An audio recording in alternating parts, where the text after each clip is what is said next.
Bonjour à tous, donc on est parti sur une nouvelle vidéo, cette fois-ci sur les triplets pythagoriciens. Bon, je tente un nouveau format, on va voir ce que ça donne. Donc on va ici chercher à résoudre un exercice. En fait, il s'agit de résoudre l'équation x carré plus y carré égale z carré avec x, y, z des entiers naturels. Donc voilà, c'est un exercice qui est en plusieurs points sur du coup ce qu'on appelle les triplets pythagoriciens, c'est les solutions de cette équation. Pourquoi pythagoricien? Parce que en fait ce que x carré plus y carré égale z carré, ce qu'on cherche c'est un triangle rectangle avec des côtés entiers. C'est le théorème de Pythagore, quoi. A carré plus b carré égale c carré dans un triangle rectangle, et là on a x, y, z des entiers. Donc en fait, ce qu'on est en train de chercher, c'est un triangle rectangle avec des côtés entiers. Donc voilà, on va la faire en plusieurs points. Donc déjà, la première étape, c'est de trouver les solutions triviales. Quand on a soit x, soit y, soit z qui fait 0. Ensuite, on va s'intéresser au fait de simplifier des solutions en trouvant des solutions en s'intéressant en fait aux solutions qui sont premières, où x, y, z sont premiers entre eux.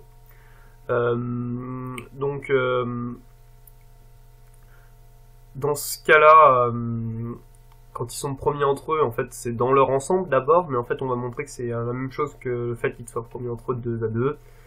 Et ensuite, on s'intéressera aux parités, puis on continuera peu à peu au fil des questions. Je vais peut-être pas toutes les détailler maintenant.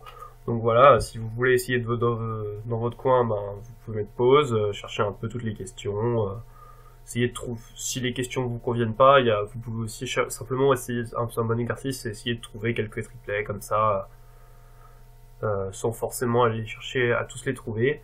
Et puis ensuite, vous reprenez la vidéo et on est parti pour la correction. Donc, considérez quand un élément est nul, si x égale 0,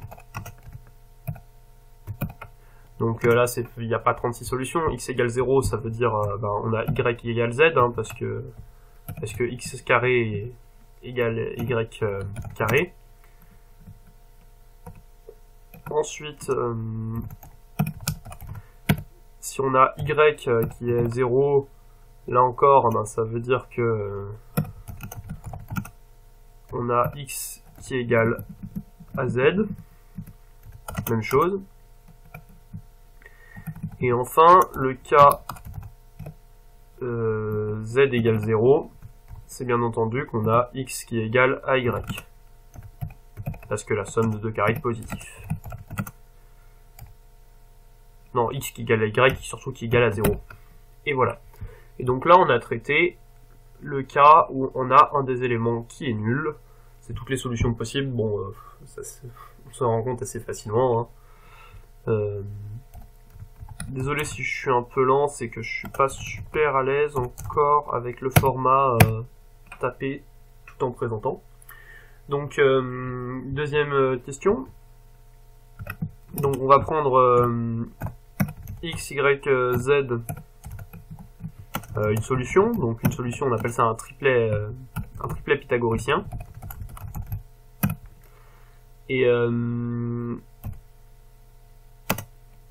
Et avec un tel triplet, en fait, ce qu'on va faire, c'est générer un triplet tel que x, y, un triplet x', y', z', tel que x', y' et z' soient premiers entre eux dans leurs ensembles.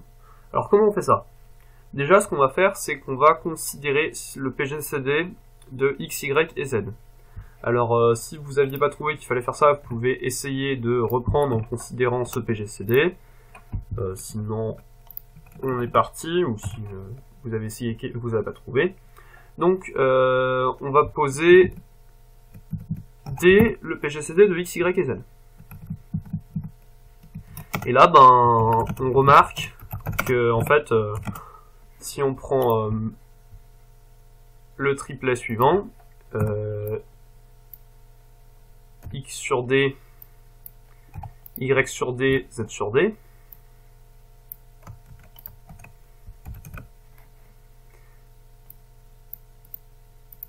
donc que ce triplet là, x sur d, y sur d, z sur d, c'est une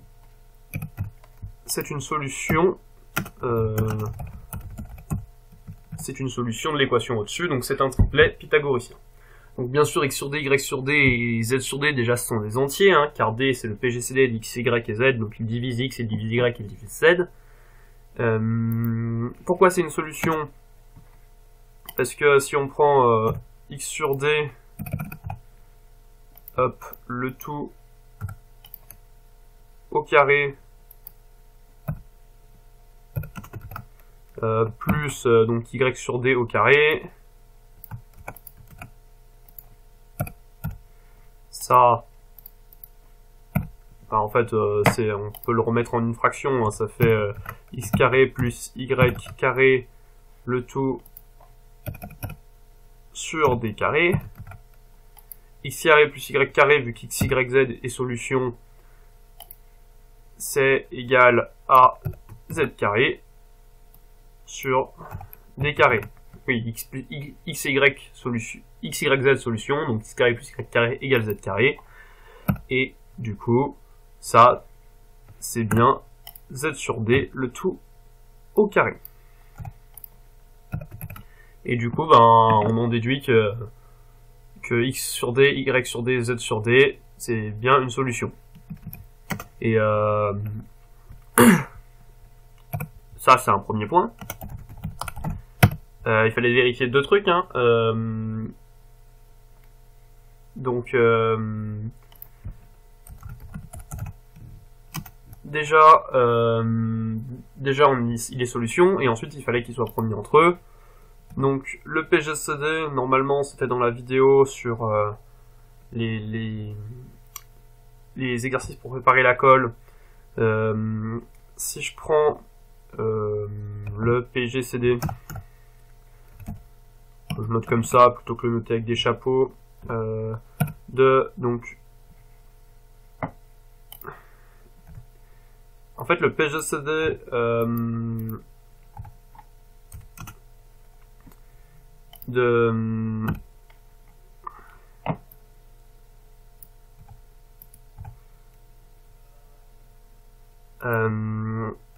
le PGCD de x, y, donc là je vais mettre un petit point, ça me fait toujours plaisir, hop là,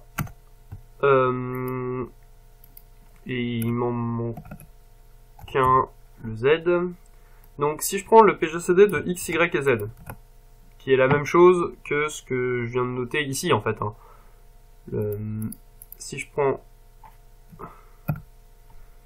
le PGCD entre x, y, z, donc x, PGCD, y, z, si je prends le PGCD de x, de y et de z, c'est la même chose que ce PGCD là. Pourquoi? Parce que ça c'est juste ça, on l'a juste réécrit. Mais on avait du coup dit dans la vidéo sur 20 exercices pour préparer la colle que le PGCD de DA et de DB, c'est D fois le PGCD de AB. Ça marche pareil quand on a trois nombres. Et du coup, ça c'est D PGCD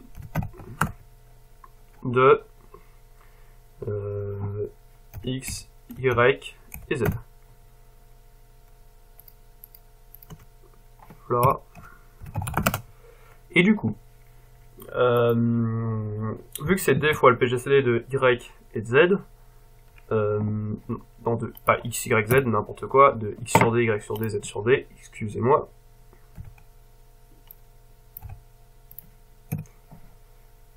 L'avantage quand je le fais là, au lieu de le faire sur mon PDF, c'est que j'ai pas besoin de dire ah c'est terrible, le PDF est faux, aïe aïe aïe, et de commencer à le dire à l'oral et de me ridiculiser. Au moins je peux corriger en direct.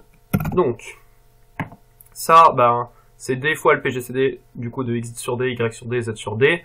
Ce que j'ai fait, c'est juste sortir le D. Et du coup, il suffit de diviser par D de chaque côté, sachant que le PGCD de X, de Y et de Z, hein, bien sûr c'était D, on l'a fixé plus tôt. Et donc si je divise par D, de chaque côté de l'équation, on obtient que le PGCD de X sur D, Y sur D, Z sur D, ça vaut 1.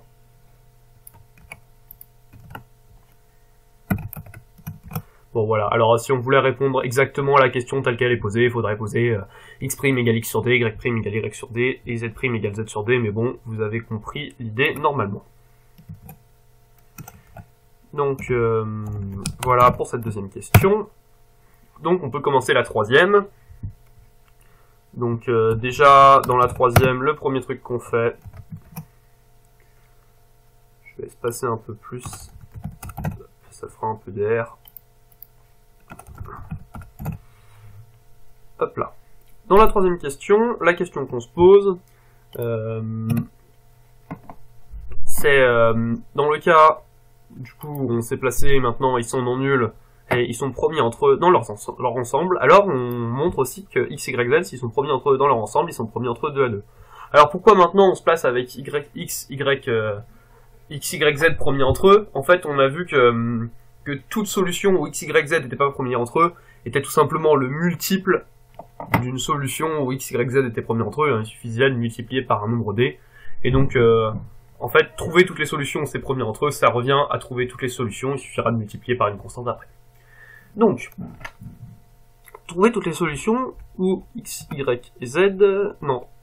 Oui, bah, c'est ce qu'on s'emploie à faire, trouver toutes les solutions où x, y, z sont premiers entre eux. Mais d'abord, la première étape, c'est de montrer que si x, y, z sont premiers entre eux, donc s'ils sont premiers entre eux, hein, c'est que leur PGCD vaut 1, alors, donc, en fait on va montrer qu'ils sont premiers entre eux dans leurs ensembles, et comment on va faire ça? Eh ben on va considérer, on va prendre d tel que ça soit un diviseur de x et de y. Donc, d divise x, et si je mets un diviseur, ça me fait un chapeau, donc on va mettre divise. Hop, d divise x, et d divise y.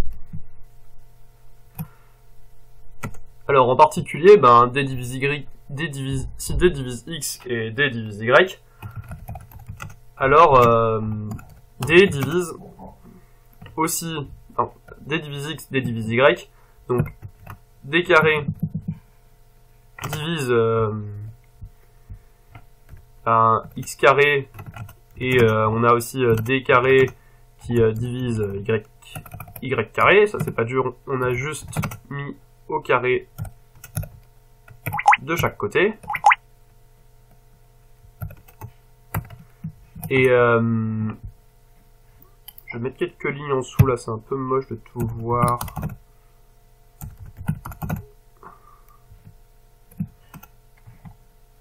En bas du truc. Hop là. Voilà, comme ça on a de l'espace. Donc, d carré divise x carré, d carré divise y carré, j'ai fait que mettre au carré de chaque côté. Et donc... Tiens, il me met pas mes points en fin de phrase aussi. C'est contrariant ça. Si je mets un espace, il me le met. Donc, bah, s'il divise x carré, y carré, d carré, il divise aussi la somme des deux. Or, la somme des deux, c'est un triplet pythagoricien, donc c'est z carré. Et le fait que d carré divise z carré, hein, c'est quand on a un nombre au carré qui divise un autre nombre au carré, on peut enlever les carrés de chaque côté, hein, d divise z.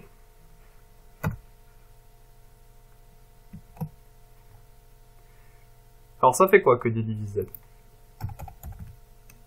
Ben, en fait, là ce qu'on a fait, c'est qu'on a considéré un diviseur de x et y. Et on a dit qu'il divisait aussi z. Or, ben, x, y, z sont premiers entre eux. Donc les seuls trucs qui divisent x, y et z, c'est 1. En particulier, donc on a d divise 1.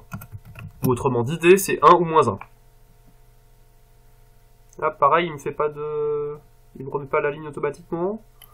Mais on va le faire. Hop là. Donc d divise 1. Et du coup, comme d divise 1, si on prend un diviseur de x et y qui divise 1, bah, ça veut dire que le PGCD de x et y, c'est 1.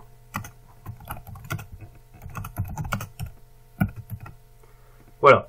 Et donc là, bah, on a montré que si x, y, z sont premiers entre eux, alors x et y sont premiers entre eux.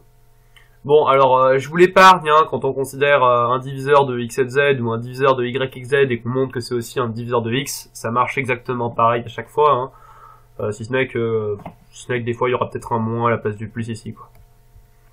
Donc, hop là, c'est le même principe.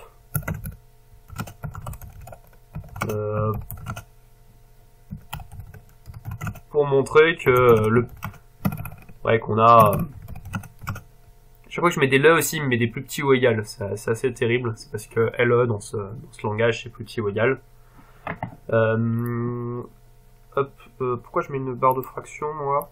Non, c'est pas du tout ça que je veux mettre. Qu'on a aussi le PGCD de x et de z qui fait 1, et le PGCD de y et de z qui fait 1. Donc finalement, mettre une petite ligne pour conclure, c'est plus joli. Là, voilà. Donc finalement, x, y et z, c'est ce qu'on nous a demandé de montrer, sont premiers entre eux 2 à 2.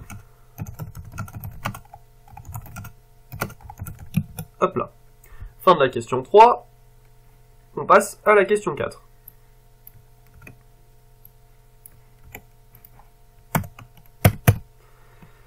Donc, quatrième question. Là, l'objectif, c'est de montrer que, quitte à permuter éventuellement x et y, on a x et z impair et y pair. Là, si on reprend ça, ça veut dire qu'en gros, on est en train de prendre un impair plus un pair, et c'est égal à un impair. Donc, pourquoi on a ça? Donc, on va étudier les différents cas. Donc, déjà, donc, question 4. Déjà, le cas x pair, y pair, il est exclu. Alors, le, il m'a mis plus petit ou égal, c'est ça? Ouais, il m'a mis plus petit ou égal. Donc, on va mettre... C'est terrible, il n'y aura pas d'article.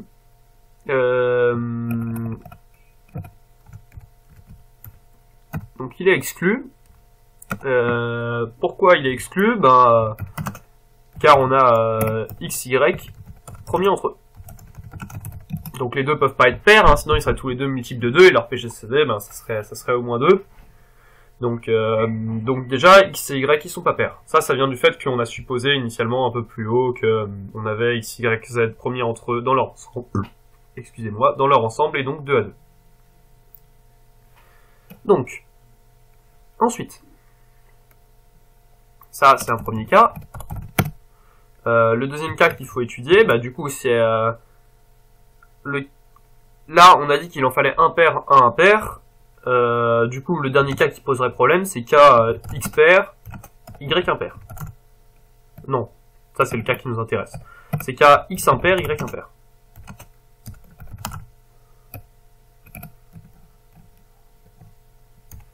Donc, j'ai un gros doute sur le fait qu'il n'y ait pas un E à la fin d'un pair à chaque fois. Vous m'excuserez pour mon orthographe déplorable, éventuellement. Non, il n'y a pas de E. Bon. On oublie. Si les deux sont impairs. Donc, je peux écrire x égale 2k plus 1. Bon, vous m'excuserez, je vais pas mettre il existe k dans... Je peux prendre k dans n tel que x égale 2k plus 1. Je le fais direct. Je suis un hors-la-loi. Et y, ça fait 2k' plus 1. Donc maintenant, si on considère x carré plus y carré, ça c'est égal à donc 2k plus 1 au carré plus 2k' plus 1 au carré, et quand on développe ça, tout ça, ça fait 4 k carré plus 4k plus 1 plus 4k carré plus 4k plus 1 plus 4k prime carré plus 4k prime plus 1. Donc ça, je peux éventuellement le réécrire sous la forme 4 fois k au carré plus k prime au carré plus k prime, le tout plus 2. Donc ça, c'est un nombre pair. Bon.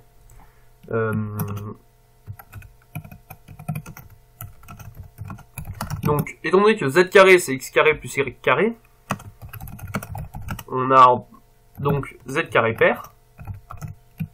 Et z carré pair, c'est vrai si et seulement si z pair. Ainsi, z, je peux l'écrire 2k prime prime. Donc 15 secondes. Hop là, ça peut être sympa si on voit l'écran.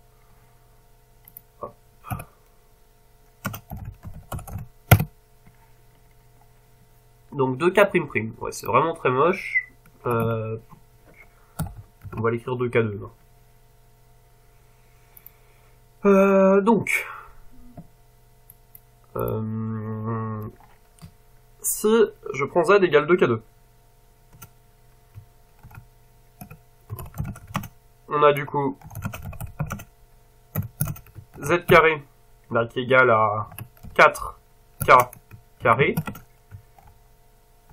Donc z est multiple de 4. Et là, là on a une contradiction. On a z multiple de 4. Non, pas z multiple de 4, on a z carré multiple de 4, excusez-moi. On a z carré multiple de 4. Mais on avait aussi z carré.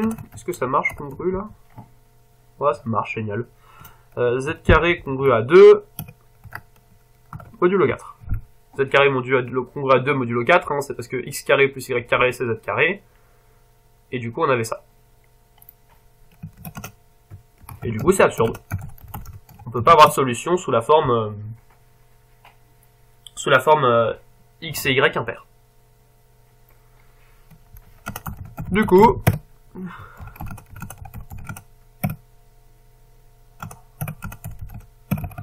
on a donc un des deux pairs et l'autre impair. Hop là. On choisit du coup d'avoir x impair. Du coup y est pair. Et bien sûr un nombre pair au carré, un pair au carré plus un nombre pair au carré, ça fait un nombre impair. Et un nombre impair, c'est le carré d'un nombre impair. Et donc on a z pair.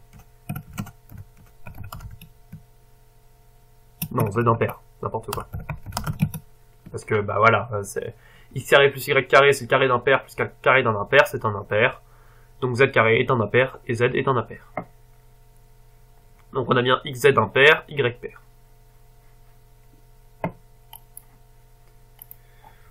Là je vais sauter quelques lignes parce que... Hop là, on voit un peu mieux. Alors, encore une fois, une nouvelle question. Donc maintenant on s'est placé dans le cas x et z impair et y pair. Et on va s'intéresser aux quantités u égale z plus x sur 2 et v égale z moins x sur 2 et montrer que ce sont des entiers strictement positifs et premiers entre eux. Donc voilà. Donc déjà, on va les poser. Je vais gentiment les copier-coller depuis en haut, ça sera plus rapide. Enfin, si je retrouve la formule.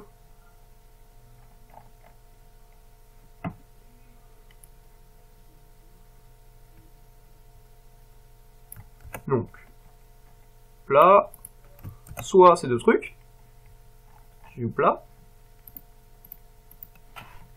Donc U égale Z plus X sur 2, V, Z moins X sur 2. Ok. Du coup, on a. Donc déjà, on va parler du fait qu'ils sont tous les deux entiers. Donc Z il est impair, et X impair. Donc X plus Z et Z moins X sont pairs. C'est la somme de deux impairs, ça fait un nombre pair. Avec un S, c'est toujours mieux. Et du coup, bah, vu qu'ils sont pairs, c'est des multiples de 2. Donc U et V sont entiers. Ça, c'est un premier point. Hop là. De plus, ben, on a Y qui est strictement supérieur à 0. Ça, on l'a fixé tout à l'heure. Et c'est pareil pour X et Z. Ça vient du fait qu'on a supposé tout supérieur à 0 précédemment. Donc, comme Y supérieur à 0, et qu'on a X carré plus Y carré égale Z carré, ça veut dire qu'on a du coup Z qui est strictement supérieur à X. Pourquoi Z il est strictement supérieur à X? Ben parce que si on lui soustrait un nombre positif à son carré, ouais, on va le faire un peu plus proprement. Donc Z carré strictement supérieur à X carré. Pourquoi strictement supérieur à X carré? Ben car Y carré supérieur à 0. Et enfin, on a Z strictement supérieur à X. Et le fait que Z ça soit strictement supérieur à X, ben, du coup, on en déduit V strictement supérieur à 0. Pour U strictement supérieur à 0, il y a, ouais, si, bah, il y a juste à dire que X est strictement supérieur à 0, Z est strictement supérieur à 0.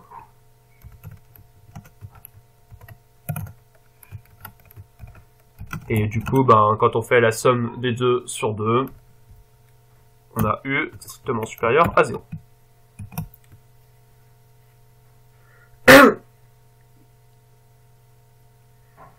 Voilà. Et maintenant, le dernier point, c'est de montrer qu'ils sont premiers entre eux.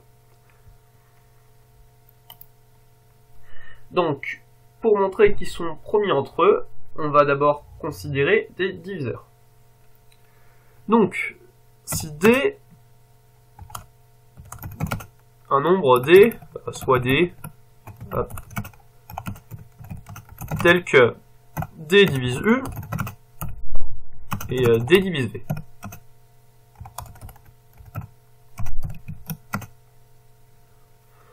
Alors, en particulier, ben, D divise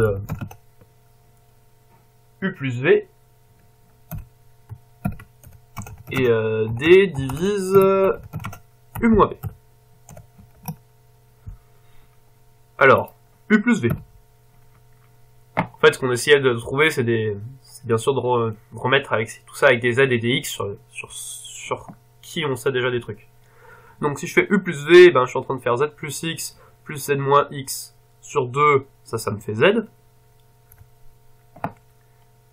2Z, en fait ça fait 2Z sur 2 égale Z. Et U moins V, ça me fait X. Or, ben, X et Z sont premiers entre eux.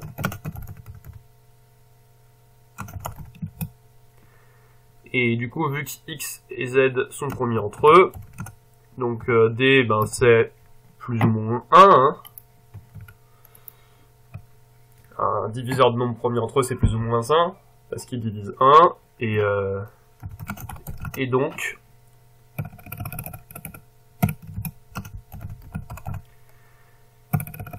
et du coup, bah, vu que si on prend un diviseur de U et un diviseur de V, c'est plus ou moins 1, le PGCD de U et de V, c'est 1. U et V sont premiers entre eux. Et on a fini avec cette question 5.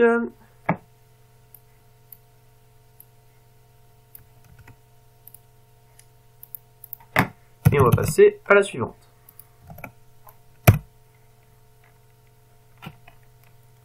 Donc, question 6. De la question d'avant, on est censé en déduire qu'on peut trouver A et B premiers entre eux, tel que U, ça soit A carré, et B, ça soit V carré. Donc, premièrement, on va reprendre notre équation de Pythagore. On a x carré plus y carré égale z carré. Donc, avec x carré plus y carré égale z carré, on a juste à la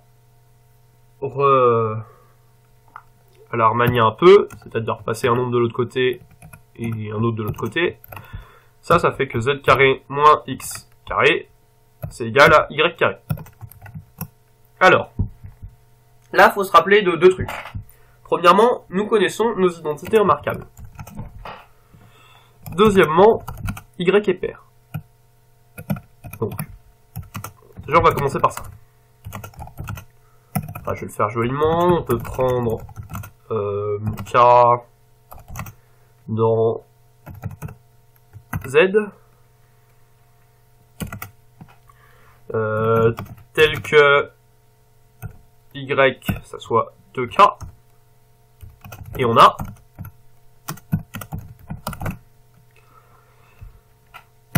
du coup que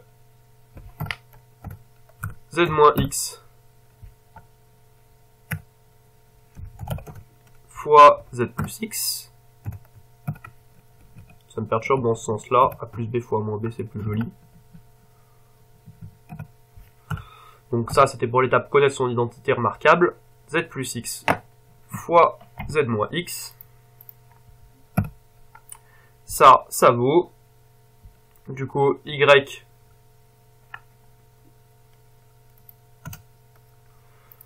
il s'écrit 2K, donc Y carré, c'est 4K carré.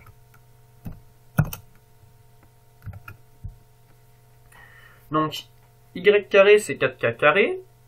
Et là, on a Z plus X, Z moins X. Hein. La question d'avant, c'était des histoires de Z plus X sur 2, Z moins X sur 2. On a envie d'avoir D sur 2 ici, donc en fait on divise par 4, et diviser par 4 c'est diviser par 2 fois 2, et on met un 2 de chaque côté. Donc, même chose.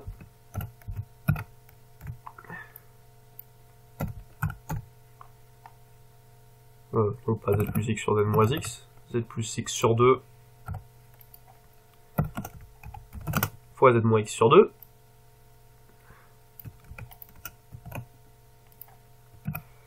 Et ça, Z plus X sur 2 moins Z moins X sur 2, fois Z moins X sur 2. Du coup, ça fait K carré. Donc Z plus X sur 2, Z moins X sur 2, on va les réécrire un peu, c'est U et V.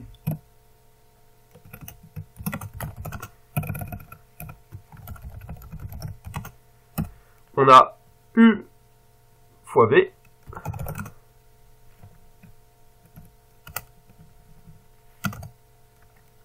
Qui est égal à K carré. Et donc là, il y a deux possibilités. Soit U s'écrit comme un nombre carré et V s'écrit comme un nombre carré. Soit ce qu'on voulait faire. Soit c'est pas le cas. Donc, supposons que U et V ne s'écrivent pas comme des carrés. Ça m'énerve les points qui zappent à chaque fois. Donc, en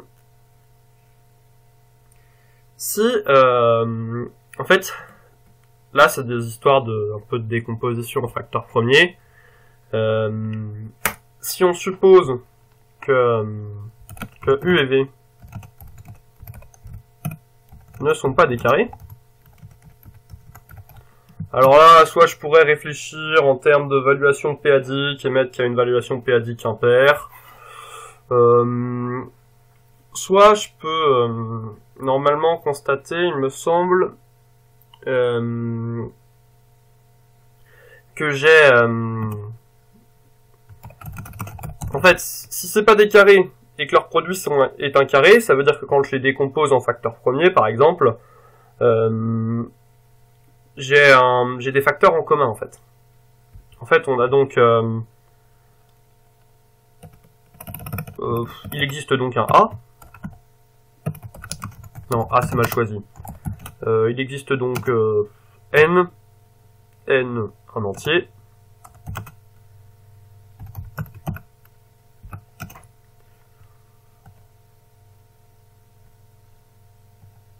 On va mettre une ligne ici. Hop là. Donc, si on prend N un entier, tel que N divise U et N divise V. Alors, pourquoi on a un entier comme ça? En fait, si on n'avait pas d'entier tel que N divise U et N divise V, ça voudrait dire que là, tous les facteurs, quand on les décompose en facteurs premiers, les facteurs de U et V sont tous distincts. Avoir les facteurs de U et V tous distincts avec U et V qui ne sont pas des carrés, ça ferait que leur produit n'est pas un carré. En fait, si je prends U et V distincts,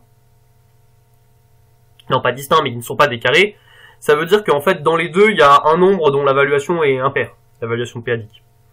Et si sa valuation p-adique est impaire, et que or dans K carré, vu que K carré c'est un carré, elle est paire sa valuation p-adique. Du coup, vu qu'ici elle est paire et qu'ici elle est impaire, ça veut dire qu'il faut que dans V elle soit présente, il faut qu'elle soit impaire aussi pour que impaire plus impaire ça soit paire. Hein. Le produit d'évaluation, la valuation p-adique du produit, c'est la somme des valuations p-adiques. Et donc on doit avoir un nombre comme ça. Et ça c'est absurde. En fait, pourquoi c'est absurde? Car U et V sont combien entre eux. Voilà. Donc ça c'est absurde en fait, voilà, tout simplement parce qu'on a U et V sont premiers entre eux. Qui sont premiers entre eux. Et du coup,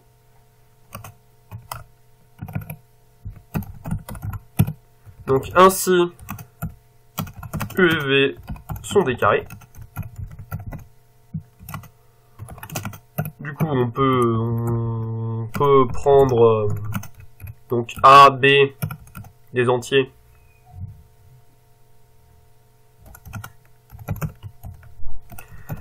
Tel que on est, vu que c'est des carrés, tel que U égale A carré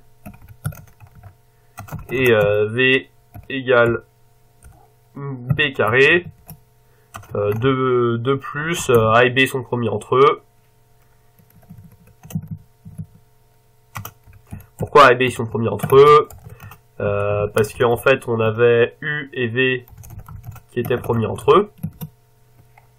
Et si U et V sont premiers entre eux, hein, bien sûr, A et B sont premiers entre eux. Hein. Si A et B n'étaient pas premiers entre eux, U et V égale A carré, U et V ne le seraient pas non plus, parce qu'il y aurait un diviseur de A et de B qui diviserait aussi du coup A carré, et qui diviserait B carré, et donc qui diviserait U et V. Donc ils sont premiers entre eux. On peut rajouter car U et V le sont. Hop là. Donc voilà, c'est fait pour cette question 7. Et maintenant, on passe à la 8e. Et la 8e, c'est conclure. Voilà, donc conclure sur les solutions de l'équation x carré plus y carré égale z carré. Donc, conclure, déjà. 7. Je suis passé de 6 à 8 là, c'est ça? Ah oui, je suis passé de 6 à 8. Donc, on a la 7e question qui nous dit que x est a carré moins b carré, y c'est 2ab, et z c'est a carré plus b carré. Donc là, il suffit de calculer, hein. X, on avait dit que c'était u moins v, et du coup, vu que u c'est a, et v, u c'est a carré, et v c'est b carré, du coup c'est a carré moins b carré. Y. Alors, y plus tard. Z. Z c'est a carré. Non, c'est pas a carré plus. C'est u plus v. U c'est a carré, v c'est b carré. Donc z c'est a carré plus b carré. Et donc y, si on veut que ça soit solution, y il vérifie y carré qui est égal à x carré à z carré moins x carré, excusez-moi. Et du coup, déjà il faut qu'il soit bien entier dans ce cas-là, mais du coup ça on va s'en assurer en montrant que c'est 2ab. Donc z carré, pourquoi j'ai un exposant là sur mon y?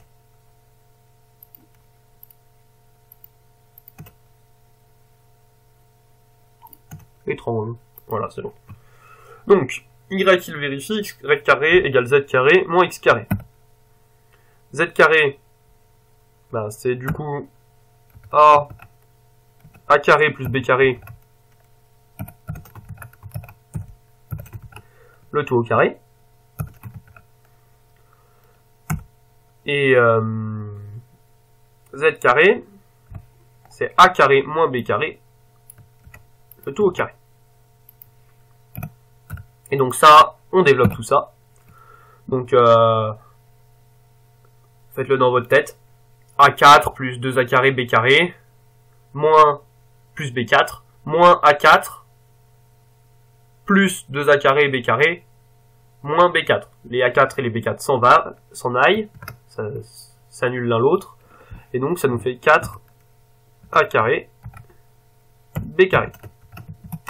Et du coup, on en déduit y égale...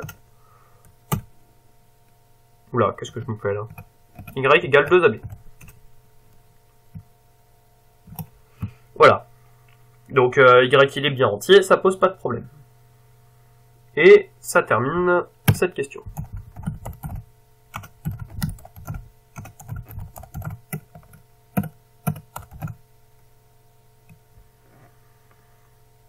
Donc,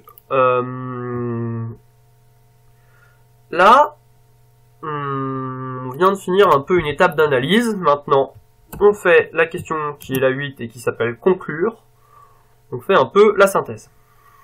Donc, on a dit que si x, y, z est solution. Alors, c'est D, ou D c'est le PGCD. Alors, il existe D dans Z.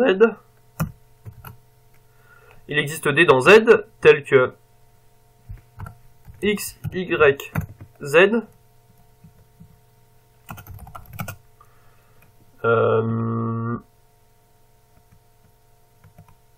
ça soit égal à D fois, en fait, X', Y', Z'. Bon, alors, D fois Y', Z', ouais, on va aller... Ouais, non. Ouais, on va l'écrire comme ça. Et du coup, avec X', Y', Z', solution. Et X', Y', Z' promis entre eux.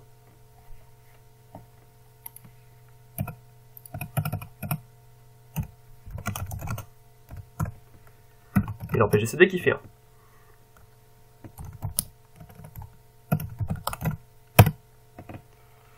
Donc, à voir ça, leur PGCD qui fait 1, on a dit que si X', Y', Z' est solution,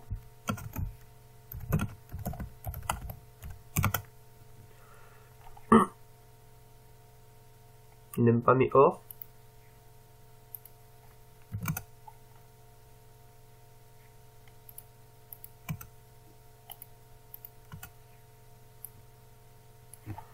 On va mettre un mais, même si c'est un peu moche.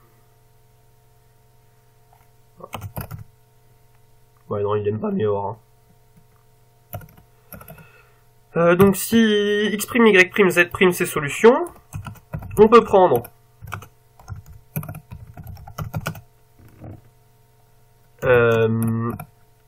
AB, on avait pris dans N.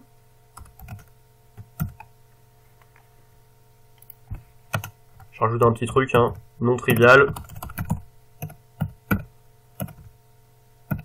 Non trivial parce que ben, du coup on prend les solutions où on a ces différentes zéros comme on l'a fait sur la première question. Donc on prend A et B dans N. Tel que on est comme écrit dessus, au-dessus, x qui soit égal, alors x', on va appeler, égal a carré plus b carré, non, moins b carré, y' qui soit égal à 2ab, et z' qui soit égal à a carré plus b carré.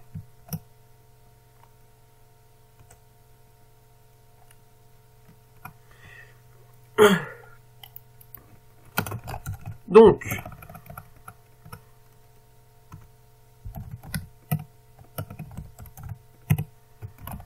les solutions non triviales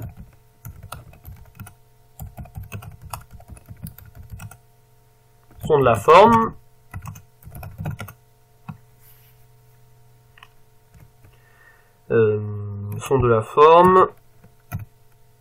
A, donc j'aime pas l'idée d'avoir dit D ici, c'est moche un peu quand même. Ça c'est plus joli. Donc sont de la forme K fois A plus B carré. Ah.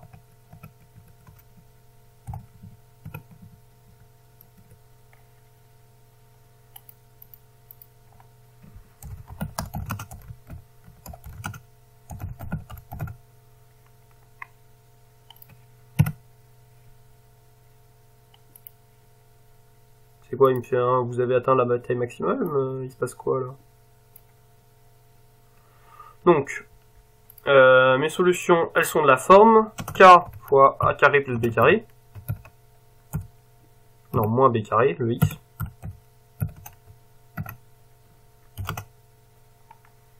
Ah ouais, il est en train de me faire, vous avez atteint, ah non, c'est que je n'ai pas fermé une parenthèse. Voilà, elle aime mieux. Hop là. Donc K A carré plus moins B carré, le Y c'est K de K A B, et le Z c'est K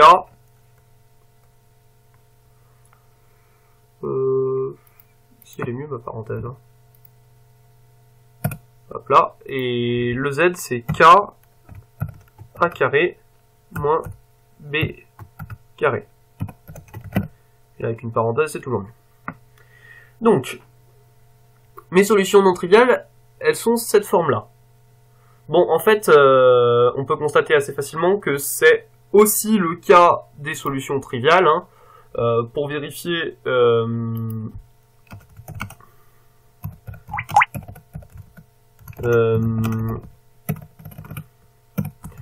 pour vérifier ça, il suffit de trouver donc les solutions triviales, c'est le cas où il y en avait un qui valait 0.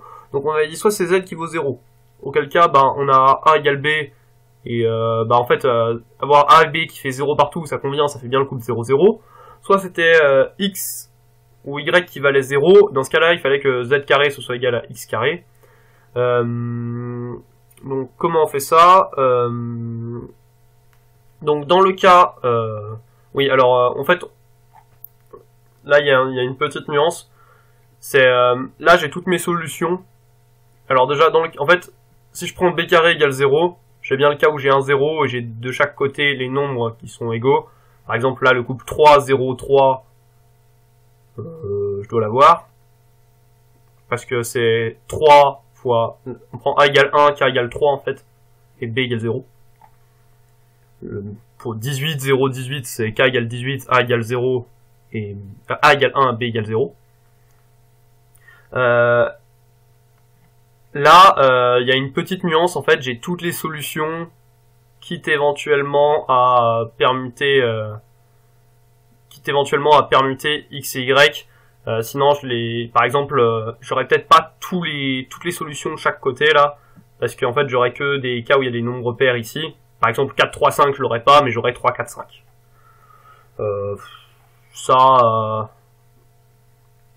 Ouais, alors... Éventuellement, on va le mettre entre parenthèses.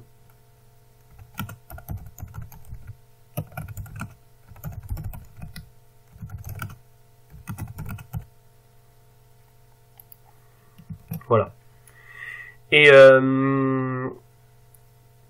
un dernier petit point pour conclure, c'est que voilà, là bon, l'analyse elle a duré longtemps. Là c'est aussi toujours en fait ma partie analyse, ma partie synthèse, c'est vérifier que ça marche bien. Vérifier que ça marche bien, en fait j'ai pas besoin de le faire. Pourquoi? Je l'ai déjà fait. En fait j'ai choisi Y pour que ça marche bien. Là si je refais x carré plus y au carré, ça me donne bien z carré. Pourquoi? Parce que si j'ai y carré égale z carré moins x carré, c'est que j'ai x carré plus y carré égale z carré.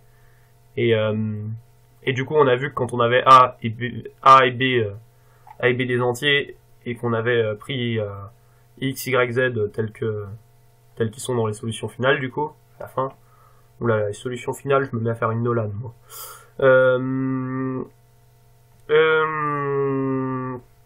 Voilà, du coup, ça marche, ça marche bel et bien du fait de cette ligne en fait. Donc voilà, et du coup, ça y est, c'est fini, on a trouvé tous les triplets pythagoriciens qui sont marqués ici. Et donc on va bientôt, dans une prochaine vidéo, réutiliser ce résultat pour démontrer le cas n égale 4 du grand théorème de Fermat. À une prochaine!